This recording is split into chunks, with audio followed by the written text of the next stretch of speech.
BJP विधायक अभय वर्मा से जुड़े लोगों पर जिम मालिक पर जानलेवा हमले का आरोप, पीड़िता ने पुलिस पर लगाया अनदेखी का आरोप। दिल्ली में कानून व्यवस्था को लेकर गंभीर सवाल खड़े करते हुए पीड़िता ने आरोप लगाया कि बीजेपी के विधायक अभय वर्मा से जुड़े कुछ लोगों ने उसके पति पर जिम में घुसकर जानलेवा हमला किया। पीड़िता के अनुसार राम अवतार, अंकित गुज्जर, जितेंद्र सिंह और 4-5 अन्य लोग हथियारों के साथ जिम पहुंचे और उसके पति को जान से मारने की नीयत से हमला किया। पीड़िता का कहना है कि हमलावरों के पास चाकू, लोहे की रॉड, लकड़ी के डंडे और बैग में अन्य हथियार थे। हमले के दौरान उसके पति की कमर में चाकू मारा गया जो करीब 2 सेंटीमीटर अंदर तक चला गया। लोहे की रॉड और डंडों से हाथ की हड्डी तोड़ दी गई। सिर पर गंभीर वार किए गए जिससे सिर में सूजन, चक्कर और अंदरूनी चोटें आई है।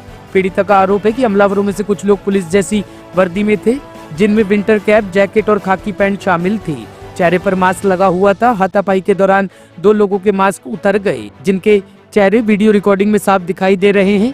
पीड़िता का दावा है कि इस पूरी घटना के वीडियो सबूत उनके पास मौजूद है। पीड़िता ने यह भी आरोप लगाया कि दिल्ली पुलिस की ओर से उन्हें लगातार अनदेखी का सामना करना पड़ रहा है। मेरा नाम नेहा गुप्ता है, वाइफ ऑफ पुनीत गुप्ता।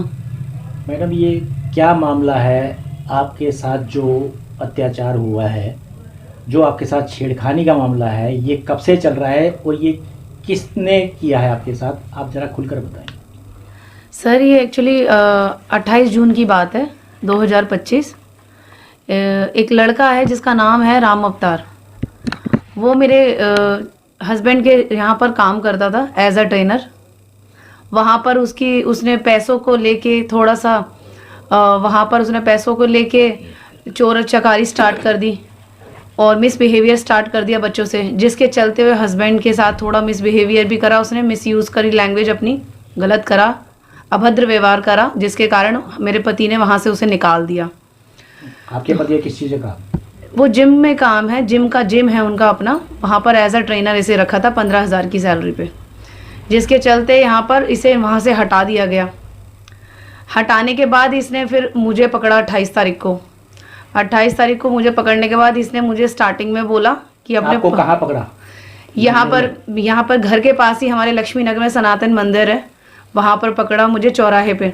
इसने मुझसे बोला पहले कि अपने पति से 3 लाख रुपए दिलवा दो, मैं यहाँ से हमेशा हमेशा के लिए चला जाऊँगा। तो मैंने उससे बोला, ये बदतमीजी जो आज तूने मेरे साथ करी है बीच रोड पे रोक के, मैं मंदिर गई थी, इसने मुझे बीच रोड पे रोका, जिसके कारण इसने बोला कि नहीं, पैसे तो मैं लेके जाऊंगा और अगर तुम लोगों ने पैसे नहीं दिलाए तूने अपने पति से तो तेरी वो हालत करूंगा, यहाँ लक्ष्मी नगर में रहना मुश्किल कर दूंगा और तेरे बच्चे को उठा के बिहार में बेच दूंगा, स्कूल तो रोज जाता ही है वो।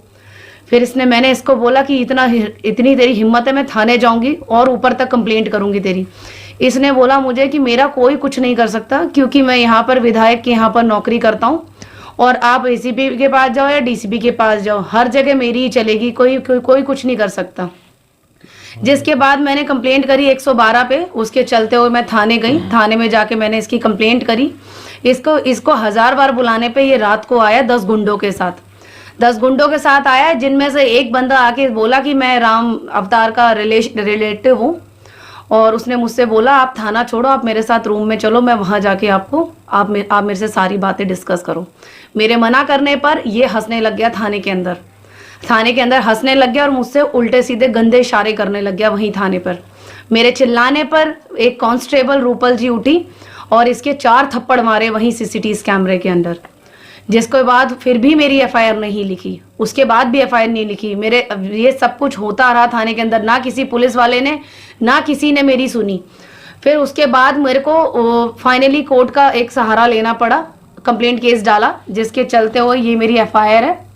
एफआईआर जिसको मैंने कोर्ट में 12 दिसंबर 2025 को, ये मेरी कंप्लेंट केस वहां से ऑर्डर हुआ 12 दिसंबर को। 12 दिसंबर को ऑर्डर होते ही के साथ इसने 16 दिसंबर रात 10 बजे मेरे पति के जिम में जाकर और मेरे जिम में जाके पति के ऊपर अटैक करवा दिया। 5-7 लड़के गए हैं इसके साथ, राम अवतार के साथ, वहां जाके इसने अटैक करवा दिया मेरे हस्बैंड, जिसके चलते वीडियो है हमारे पास, सारे एविडेंस हैं जिम के अंदर के। मेरे हस्बैंड के ऊपर लोहे की रॉड से, चाकू से और उनका हाथ सीधा तोड़ दिया। उनको ऊपर सर पे लोहे की रॉड मारी, पीठ पे तराजू मारा 100 किलो का, जो कि वेट मशीन होती है। और आपने जैसे कहा, ठीक है, आपको इस शख्स ने आपको सनातन मंदिर के पास पकड़ा, ठीक है, क्या वहाँ पर कोई और लोग मौजूद नहीं थे जो इस बात को लेकर के उसका विरोध करते? भैया ये सुबह की बात है, 9:30 से 10:30 बजे के बीच की।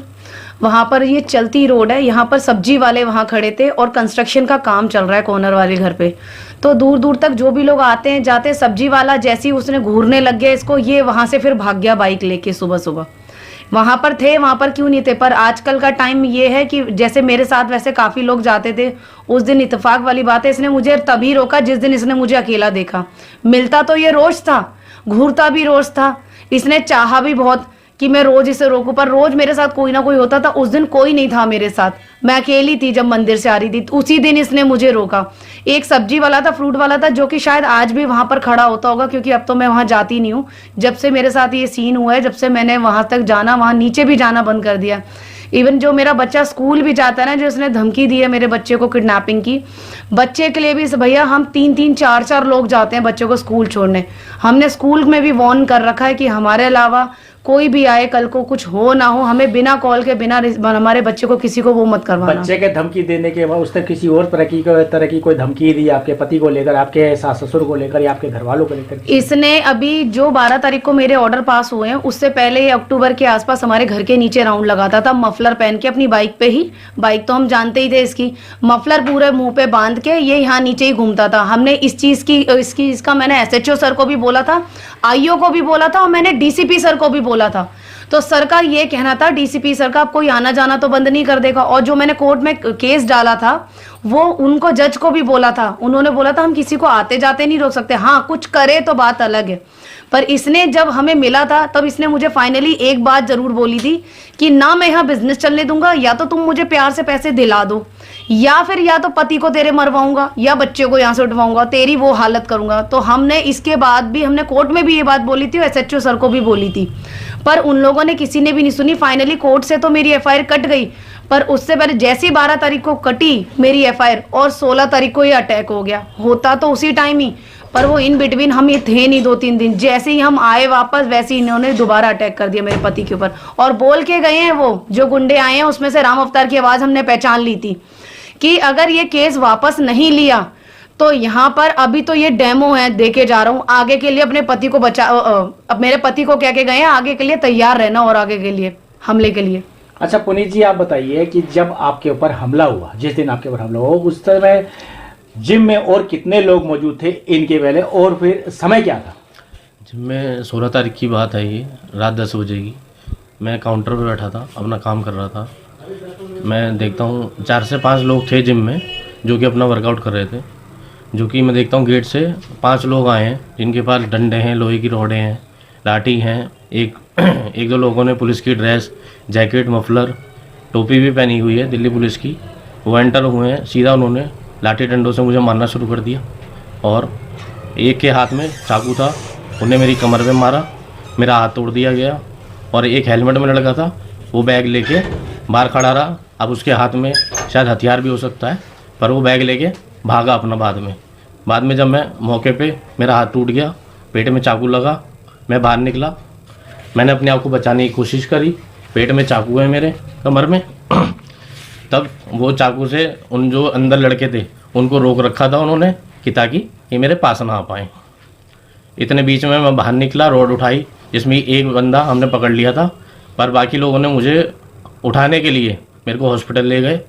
बाकी लोग सारे भाग गए। उस समय जो जिम में मौजूद थे उन्होंने क्या बीच बचाव करने की कोशिश नहीं? बीच बचाव करा उन्होंने, बट उनमें से 2-3 लोगों ने बाकी लड़कों को चाकू दिखा के रोक रखा था, ताकि ये आगे ना आ पाए। इतने बीच वो बाद में मेरे आए बचाव के लिए, इतने में वो बाकी लोग सारे भाग गए, जिसमें कि एक लड़का पकड़ा गया था, बट मेरे को चाकू लगा हुआ, तो मेरे लड़कों ने मुझे बचाया। पहले आपने इसकी कंप्लेंट थाने में दी? थाने में दी है। वो मौके पे पुलिस FIR हुई, 112 पे कॉल हुई, और ये FIR की कॉपी है जो कि SHO साहब ने लिखी है, जिसमें कि अटेम्प्ट टू मर्डर का कोई केस नहीं लगा हुआ। मेरे ऊपर जानलेवा हमला हुआ पूरा, जिसमें कि राम अवतार मुझे बोल के गया कि अपनी बीवी से बोल कि केस वापस ले ले, और नहीं तो ये तो अभी ट्रेलर है, आगे चल के और बड़ा हमला करूँगा, यानी कि जान से हाथ धो बैठेगा। जिसमें कि मैं उसकी आवाज़ पहचान रहा हूँ पूरी तरह। मास्क में। इसकी जो भी इसके आपके साथ जो वारदात हुई है मार पिटाई की, इसकी आपके पास कोई सीसीटीवी फुटेज या हमारे पास 4 से 5 सीसीटीवी फुटेज हैं पूरी, जिसमें कि हाथापाई में मैंने 2 लोगों के मास्क भी उतारे हैं जिनका पूरा चेहरा क्लियर आ रहा है। बट दिल्ली पुलिस हमारी कोई हेल्प नहीं कर पा रही है। एसएचओ साहब से हम 3 से 4 बार मिल चुके हैं, जो कि हम कल भी मिल के आए हैं, 1 महीना 5 दिन हो चुके हैं। वो कहते हैं अभी तक तो मैंने एफआईआर पढ़ी नहीं है, जिसमें कि आईओ हैं सचिन शर्मा। वो कहते हैं ये तो 307 की धारा, मुझे ऊपर से प्रेशर है तो मैं जो एसएचओ साहब कहेंगे वो करूँगा। 16 तारीख की वारदात में जिसमें राम कि- अवतार की बाइक भी मिली है जिसमें कि एविडेंस के तौर पे। आईओ साहब कहते हैं कि जिसमें कि एक बाइक मिली है वो राम अवतार के नाम पे है। तो अभी तक ये मुलजिम क्यों नहीं पकड़ा गया? हम डर डर के घर में बैठे हुए हैं, ना काम पे जा पा रहे हैं। मेरे घर परिवार में माँ बाप हैं, बूढ़े माँ बाप हैं, हम कहाँ तक घर में चुप के बैठे रहें? और ये गुंडे खुलेआम घूम रहे हैं। और ये अपने आप को बताता है कि मैं एमएलए अभय वर्मा के यहाँ नौकरी करता हूँ, मेरा कोई कुछ नहीं कर सकता, ना डीसीपी, ना एसएचओ, ना एसीपी। मैं जो करूँगा मेरे ऊपर वालों का हाथ है।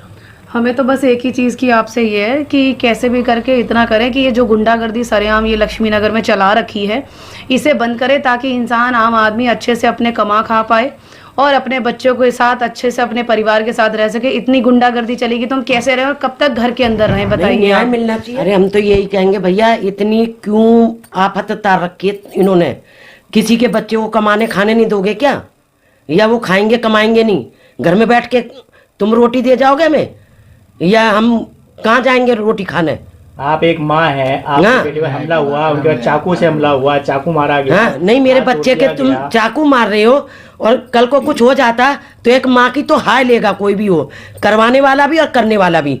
ये ऐसी हाय मिलेगी ना, उसके बच्चे मरेंगे उस दिन मैं खुश होंगी। हमारे घर में डर का माहौल बना हुआ है। हमारे साथ पोता भी है, और बहू बेटे कहीं भी जाएं, पोता भी जाए और हम भी जाएं तो हम सुरक्षित जाएं और हमें किसी से डर ना लगे।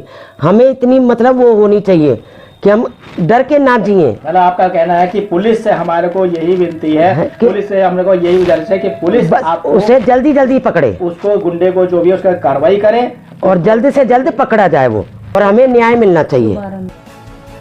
HS24 न्यूज ब्यूरो के लिए दिल्ली से हेमंत कुमार की रिपोर्ट।